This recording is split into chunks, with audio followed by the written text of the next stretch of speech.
Hello दोस्तों, आप सभी का इस वीडियो में स्वागत है।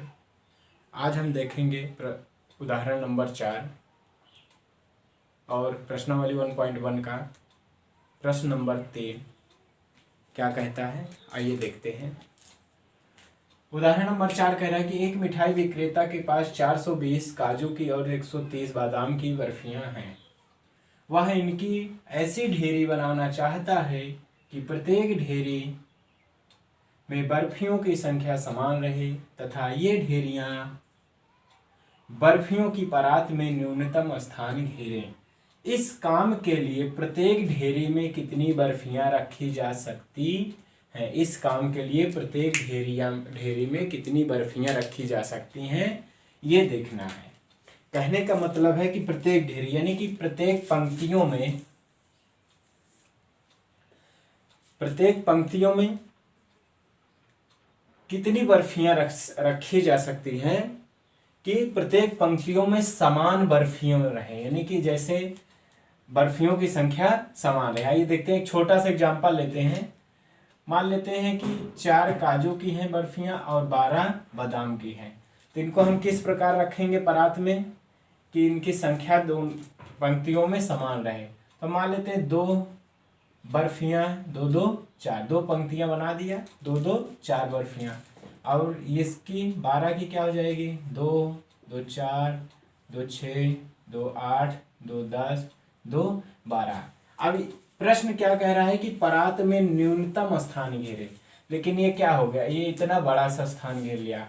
तो इसको हम और क्या लिख सकते हैं, अगर हम 4 को ऐसे सीधा एक पंक्ति बना दें और 12 को किस तरह से 1 2 3 4 1 2 3 4 1 2 3 4, तो ये आपका न्यूनतम स्थान घेर रहा है। कहने का मतलब 4 ये हो गया, 4 तिहाई 12, यानी कि 4 की पंक्तियां बना दी है। तो ये आपका प्रश्न क्या कह रहा है, न्यूनतम स्थान घेर रहा है। चलिए आइए देखते हैं प्रश्न को। प्रश्न कह रहा है कि 420 काजू की है और 130 बादाम की बर्फियां हैं। चलिए, और क्या इसमें इंपॉर्टेंट है कि न्यूनतम स्थान घेरे, न्यूनतम स्थान घेरना चाहिए। अधिकतम एक पंक्ति में कितनी बर्फियां रख सकती हैं, तो अधिकतम का मतलब फिर हम क्या निकालेंगे, HCF निकालेंगे। प्रश्न में क्या कह रहा है कि प्रत्येक ढेरी में कितनी बर्फियां रखी जा सकती हैं। तो प्रत्येक ढेरी में बराबर बर्फियां भी रखनी है, ये भी देखना है, और कितनी पंक्तियां बनेंगी ये भी देखना है। तो इसके लिए हम क्या निकालेंगे, HCF।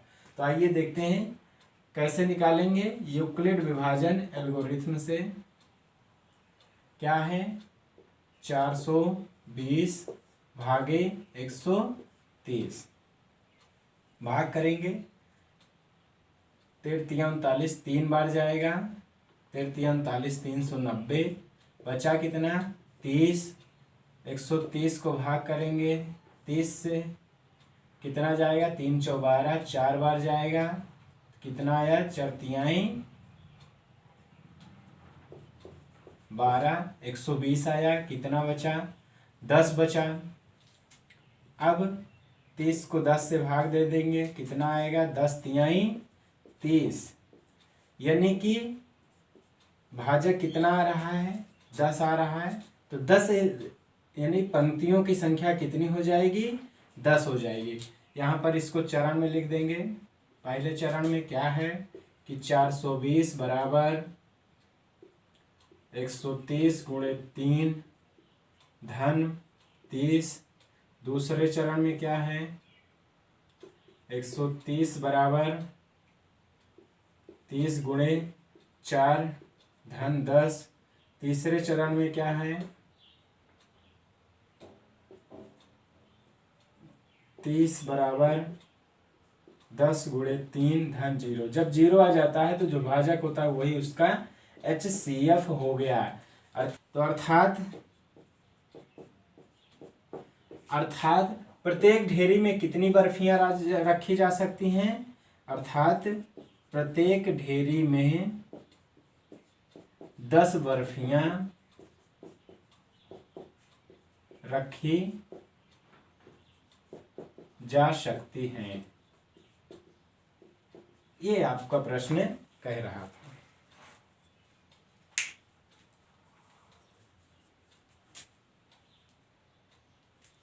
अर्थात प्रत्येक ढेरी में कितनी बर्फियों की संख्या हो सकती है?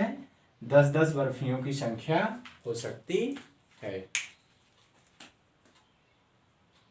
चलिए आइए प्रश्नावली 1.1 का तीसरा सवाल देखते हैं।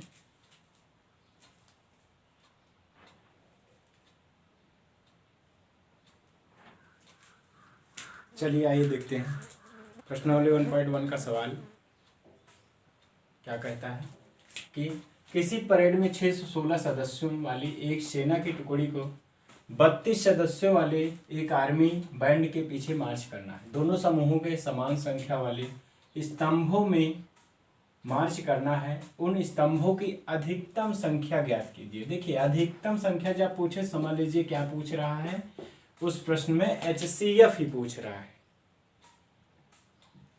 क्या पूछ रहा है? HCF निकालना है। कैसे? जैसे पिछले प्रश्नावली में आपने किया था कि स्तंभों की संख्या समान हो। जैसे मान लेते हैं इसमें 32 सदस्य वाले स्तंभ 1 2 3 4 5 एक ऐसे कर दिया है, इनकी संख्या समान हो गई। फिर इधर 616 वाले 1 2 3 4 5 6 7 8 ऐसे, ये 32 हो गया और ये 616। कहने का मतलब स्तंभों की संख्या समान हो। कितने स्तंभ है? जैसे 1 2 3 4 5, इसमें भी 1 2 3 4 5, इसमें भी 1 2 3 4 5, इसमें भी है। सारे में स्तंभों की संख्या समान होनी चाहिए तो आपका प्रश्न सही रहेगा। तो आइए देखते हैं इसमें आगे कह रहा है कि उन स्तंभों की अधिकतम संख्या क्या है जिसमें वो मार्च कर सकते हैं। HCF निकालना है। चलिए कैसे निकालते हैं, हल लिखें। कितने का HCF निकालना है? 616 का। कितने से? 32 से। भाग दे दीजिए। 32 दूनी 64 होता है तो एक बार जाएगा। 32 एकन्नम 32, 11 में से 2 गया 9 बचा, 5 में से 3 गया 2 बचा, 6 उतार लेंगे। अब कितनी बार जाएगा? 9 बार ले जाइए। 9 दूनी 18, 9 त्रिक 27, 1 28, कितना बचा? 6 में से 8 गया, नहीं घटेगा। 16, 16 में से 8 गया, 8 बचा। 8 में से 8 गया 0। अब 32 उतार लीजिए। 8 चौ 32।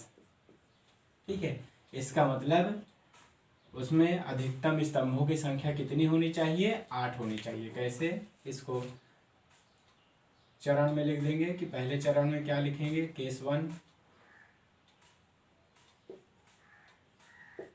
केस 1 में क्या लिखेंगे कि 616 बराबर 32 गुणे 19 धन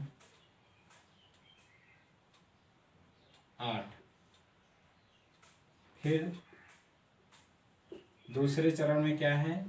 32 बराबर 8 गुणे धन 4, 8 गुणे 4 धन 0, यानी 32 बराबर 8 गुणे 4 धन 0। अब यही हमारी क्या हो गई? HCF हो गई। यानी कि स्तंभों की अधिकतम संख्या कितनी हो गई? स्तंभों की अधिकतम संख्या कितनी? 8 है।